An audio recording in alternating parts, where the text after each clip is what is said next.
Madame la présidente, monsieur le ministre, madame la présidente de la commission, madame la rapporteure, mes chers collègues, voilà 46 ans, la loi Veil dépénalisait l'IVG dans un contexte que nous n'avons pas oublié.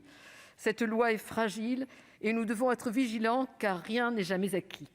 Le texte que nous examinons a pour disposition principale l'allongement de 2 semaines du délai légal pour pratiquer une IVG, le portant de 12 à 14 semaines de grossesse.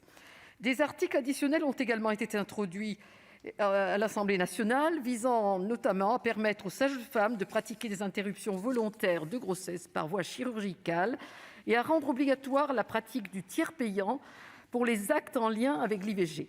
Des dispositions déjà satisfaites depuis l'adoption de la loi de financement de la sécurité sociale pour 2021. Même si je comprends la volonté des auteurs de cette proposition de loi, qui s'adresse avant tout aux milliers de femmes contraintes chaque année de partir à l'étranger pour pratiquer une IVG hors délai, je ne suis pas favorable à l'allongement du délai à 14 semaines. Dans la plupart des cas, les patientes n'ont eu connaissance de leur grossesse que tardivement et étaient en grande partie sous contraception. Pour autant, rallonger de 2 semaines le délai d'accès à l'IVG en France s'apparente à une fuite en avant. Le Royaume-Uni autorisant cet acte jusqu'à 24 semaines, la France sera toujours en deçà de cette limite. De nombreux praticiens refusent de pratiquer une IVG instrumentale au-delà de 10 semaines. En pratique, si nous allongeons à nouveau le délai de 2 semaines, un plus grand nombre de médecins refuseront de pratiquer l'IVG, laissant de nombreuses femmes sans solution de prise en charge. Aujourd'hui, les difficultés d'accès à l'avortement persistent. Il faut les supprimer. C'est là l'urgence pour que la loi s'applique pleinement. L'accroissement des délais de prise en charge est un véritable problème, et plus encore sur la période estivale.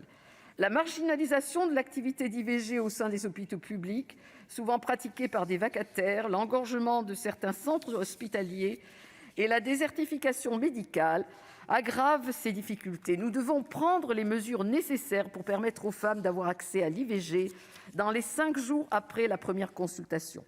Plus cet acte est pratiqué de façon anticipée, plus le risque de complications est faible.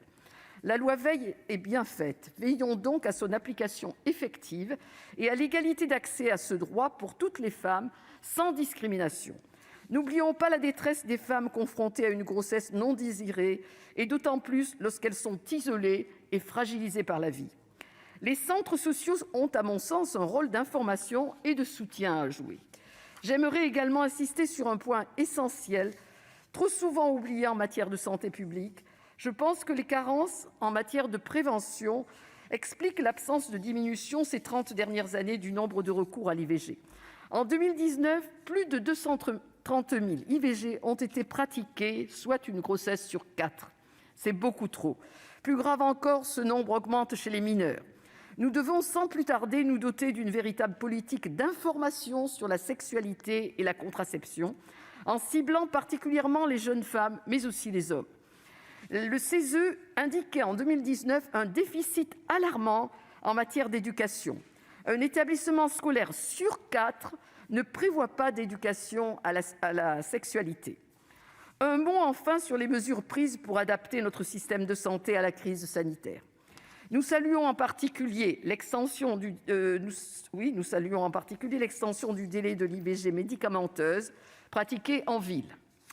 Pour conclure, je considère qu'il nous faut renforcer les moyens d'accès à l'IVG, adapter les actions de prévention dignes de ce nom et mieux accompagner les femmes pour que toutes les demandes de prise en charge puissent être réalisées avant la fin de la 12e semaine. Le groupe Les Indépendants votera contre l'allongement de 2 semaines du délai légal.